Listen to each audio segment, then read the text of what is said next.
focus on the health reasons, the why behind what you want to do, and then let's move forward. So then I start kind of pulling that apart as far as what has been your model of health. What does that look like for you? What does a healthy version of you look like? When also was the last time you felt like you were in the best shape of your life? That question right there opens up endless possibilities. And that question right there also was a big catalyst for the reason I went back and went to school for psychology, because that's when the people say either, usually high school was a very common answer, or college sometimes, and it's like, well, what happened? So there's these various, and then the generic answer is usually life, but then there's other usually things that happened. They moved here, they took this desk job, they took a job that, well, like a sales job where they're driving a lot and they're constantly sitting, and then that is also, I start eating this way because I'm constantly on the road and I'm doing this and I'm moving this way. So then we start pulling all of that apart. So if you are now driving and eating in this kind of way, what do you have to look forward to that is creating this new goal, this new version of yourself? And then it's like, well, eventually I want to start having kids, or I want to get married, or I want to do this, or I'm going on a cruise, or whatever that goal is. So then when you start keeping that goal in front of the person, then that why really sets in a little more, and then people really know why they're here. So, and I'm glad that you used the word why, because I think that's a great question. You know, the why is a well under asked question. Right. I mean, anytime I'll have a conversation, I'm working on something, I'm always first to go, well, so why are we doing that? Right. And right. why is that like that? And it's Right. not a question to give them doubt, but it's just a clarification. Correct. But what I'd like to hear, and I think, and is how are you tying that why, or asking the question why, back to, you know, which is the neat thing that you do is the life coaching side of this is like, Right. hey, because usually, or I have found there's usually something else. There's usually some type of story, for lack of a better word, some type of wound, Right. Okay. you know, from an experience that they've had in their life at some point. And how are you getting to that? Like, Okay. how are you going, hey man, like, I'm glad that you're here and you want to lose weight. Right. And or you want to get healthier because this life experience has happened. Okay.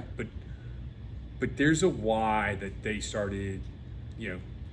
I mean, I can speak Why? for myself, you know. Okay. I know for a fact, like, I was, my journey started, I was 240, right? Right. You know, I was not in good shape. I was chasing my career. I was at the top of my career. I was doing great, right? Right. But I wasn't eating good, wasn't sleeping well, Right. wasn't taking care of my body. Mhm. Why? Because I was pursuing something that was not really fulfilling for me. Right. And so I was trying other things to fill in the gaps that didn't fill. Right. Correct. But once I started unpacking all that, then I realized, oh, hey, you know what? And now I don't miss any of that, and my life's a lot more full. Correct.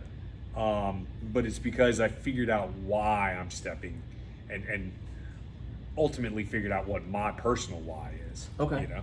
So, like, using that example, what was the point in which you realized you needed to make a change? Oh, wow, that's a great question, man. I'm trying to think. Was there a point in which, because what happens oftentimes that I have seen is that change is going to happen. You know, I'm going to do it tomorrow. I'm going to do it next week. I'm going to do it next month. I'll wait until January. But at some point, there's a point where you look and say, today is that day. Mm-hmm. So what is it that brought you into the high five today, that today is that day? What is the day? What was the thing that happened? And so, like, oftentimes people don't have an immediate answer, and then they come back and we follow up on that. Yeah. So what is it that happened that made you take action? What's that look like with you With and a me? client? Yeah, man. Yeah, That's what I want people, because to me, I want people, if people hear that, then I'm Right. like, hey man, because I'll tell you, like, if, I'll say it right here, like, if this is where you're going, Correct. and if this resonates with you and you're listening to this, then you guys need to get in touch with this guy. Right. Okay. Like, you Yeah, need to follow up with Chappy and go, hey man, like there's, like, it's more than just, hey, I'm getting stronger and I look great and I got 6-pack abs. Right. Like, Correct. hey, I work out all the time. Correct. I don't have 6-pack abs. I have never had 6-pack abs, and I don't think I ever will. Correct. I like food. Correct. And that's probably one of the reasons I work out so hard, is because I do like food. Right. But how are you walking your clients through that process, and what does that look like? All right, so that is multi-layered. So the first thing is to be able to give them the grace that oftentimes they don't give themselves. Mm-hmm. They look in the mirror and they see something that they don't necessarily like, and then, as the saying goes, comparison is the thief of joy. So you're looking in the mirror and now you're comparing it to your friends and these superstars and these people. You know, the guys are looking at these other celebrities who look like the quote-unquote model of perfection as it relates to health and wellness, and we try to emulate that. But give yourself grace and give yourself balance. And oftentimes I tell my clients that it's all about balance, moderation, variation. So I'm not the trainer who is going to put you on a very strict diet. I feel like we want to enjoy the things in life. Sometimes when we travel, we want to experience that place we travel to through its food, and that's okay. So if you go and you get the lobster mac and cheese, enjoy that. But at the same time, when you come in here, work to the ability that you feel comfortable that is good for you. So the thing is I see oftentimes people try to take the diets and the plans and the programs that have worked for these celebrities and various other people and trying to make it work for themselves when that is not their lifestyle. Their life has other demands, and other people have access to things that we may not necessarily have access to. So let's find something that works within you. And then that starts the journey of asking yourself the questions. Why am I doing this? What was it that made me decide to take action? And the self-exploration of what does my journey look like, not this other person's journey. What does my self-acceptance look like? And for when people start to accept themselves, and I show them that they are worthy of being accepted, I think is when the change happens. And so I challenge them in a way that makes them go a little bit deeper than I just want to be healthier. I want six-pack abs. So what is the cause? I mean, what does six-pack abs represent to you? And then oftentimes it's because of what we're exposed to visually through social media, or we're told through some sort of standard that is the pinnacle of health. If you are doing it for a competition or something like that, then that's a different answer. But if you are doing it just because you feel like that's what it looks like, because I oftentimes use the example, and I speak in a lot of analogies. I also reference books a lot, but there are people who are bigger who are still very much in shape. And I use the football for example. You have offensive linemen, especially when a hurry up no huddle was very popular, that you have these 300-pound linemen who are running up and down the field in the South, and they're very much in shape. And so just because you don't look this part doesn't mean you're not in shape. And so that kind of registers with people. So pulling apart what caused you to take action, what is it that is causing you to feel this way, and then what was it that redirected you in a way that you're not comfortable with yourself, then those conversations are the ones that impact the most. Yeah. And just to give you a quick example, a woman who is now motivated, and so the catalyst, for her to make a change is she could not keep up with her child at this event going up and down the stairs, and her fear of being that far away from her child, and then realizing that this is where you are and this is what you want. I want to be able to run with my child. I want to be able to play with my child without getting winded. That means more time, more connection with him. When was the last time you were able to do all that? Well, it was actually before I got pregnant. So we're looking at like 8 years ago. So what changed? Well, I used to have time, and now I don't have that time, but now I'm making that time for myself. So, and that is just a kind of a very general example of the answers to those questions. When that person comes in, I just want to be in better shape. You start picking it apart. When were you in the better shape? Well, that was 8 years ago. Well, what happened? I got pregnant. What made you come in here today? I couldn't keep up with my child at this event. We went to this event together, mommy, son. I couldn't keep up with him. And that was the moment I said, I need to do something to be able to keep up with my child. So what do you think are the biggest reasons your clients, I don't want to say customers, that's not right, but your clients, Right. and they're probably more than that, knowing how you interact and talk with them and just the relationships that you're building with them here, are the reasons they're staying. They're keeping up and staying focused on this mission, because it's hard. Like, it is an 8-year downtime. I mean, right. I know for a fact, when like I said, I was 240. Correct. Like, you look at me now and I'm 195, and you're like, 240 where? And I'm like, 240 6 years ago.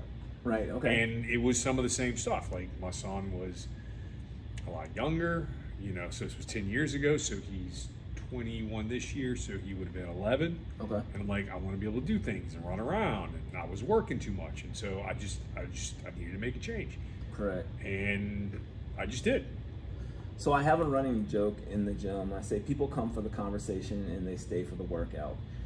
The thing that keeps people here is it's a space in which they feel, it's that in-between space. They don't have to go home, but they don't have to be at work, and they can come and just kind of let their hair down, kick their shoes off.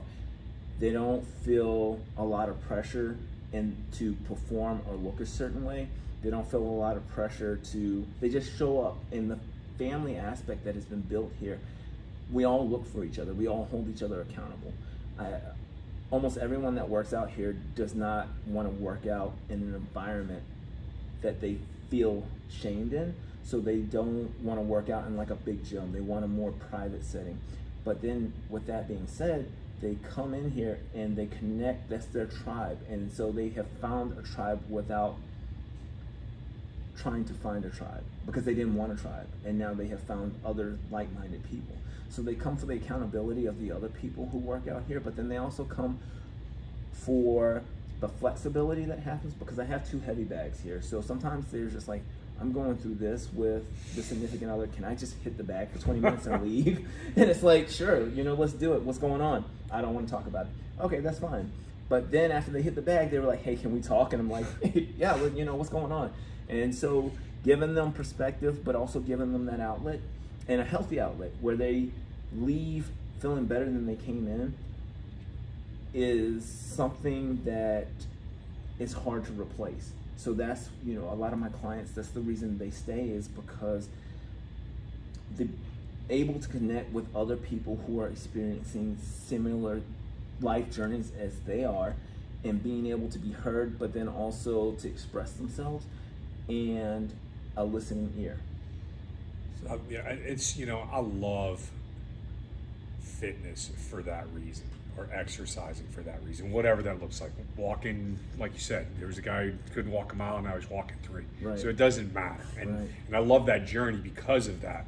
But it impacts every aspect of your life. It helps give you mental clarity. It helps burn off energy that comes from anxiety or anger or whatever. And then you're able to come back on the other side, and then you feel accomplished. So now you're feeling good about yourself, that, hey, I did something. Right. I can actually check something off on my box. Exactly. Even if the rest of the day absolutely sucked, and I just spent 20 minutes pounding a heavy bag with my boss's face on it. Hopefully not, but Right, exactly. But it is so, it's so true. I am very much an end of the day workout guy. I don't mind working out in the morning, but I would rather into the day, because it allows me just kind of decompress. Exactly. I either put a podcast on or crank the music up, just whatever I'm feeling. Sometimes it's just me and the weights, and me getting really mad at my trainer that he programmed something that, like, I'm looking at it going, this is going to really, really hurt today. Right. But I'm going to do it. Yeah. And feel better afterwards, maybe 20 minutes afterwards. Oh, hey, there we go. Little notification there. It's neat that you've been able to really create this environment and not only leverage it to help people get healthy physically, but help them get healthy mentally. Right. And so what has that been like? And I know we're getting close. We're at 52 minutes right now, so I want to make sure that I honor your time and stuff like that. And Sarah is probably going to be like, holy mackerel, this thing's long. Y'all could have done two.